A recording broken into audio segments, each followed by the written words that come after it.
trabaho kumbaga naman natin ngayong tanghali mga karod natin. Ngayon yan na longsan. Ayan. Nakikita nyo yan, napakaluwak yan. Ngayon barko mga may parking dyan sa may mga lagyan ng upuan. Andyan yung dyan na expressway. titignan ko yung barko namin kung may pera. Kabilang posko. Kabilang posko eh. Kabilang posko yard dyan.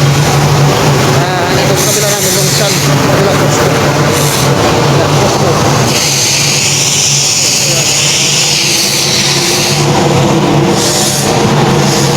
Yung barko namin.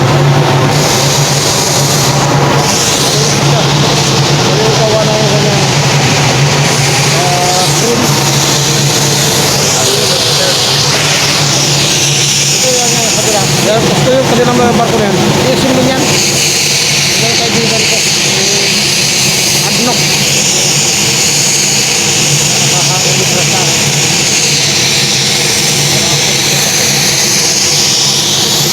ito para sa balalongsan. Yan. Kahaba nitong yard na to. Kahaba. So ngayon nag-hanger na kami sa taas. So kaya mamaya bababa ko sa ilalim. Titignan ko yung ilalim ng barko namin kung ano nangyari. Para makita natin yung mga ilisip ah. Ito nakakaba niya. Panin. Naturalo na yun.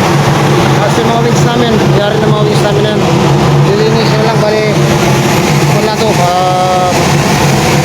Yung ilalim lang ginagawa. Ito maglalagay tayo ito sa folding.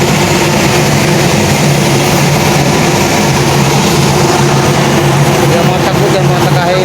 What did the service engineer said about the wire? We have now the wire certificate. Yan, posko yan ang barko ng China. Government The China. certificate for the Ang mayroon ng flow, we posko.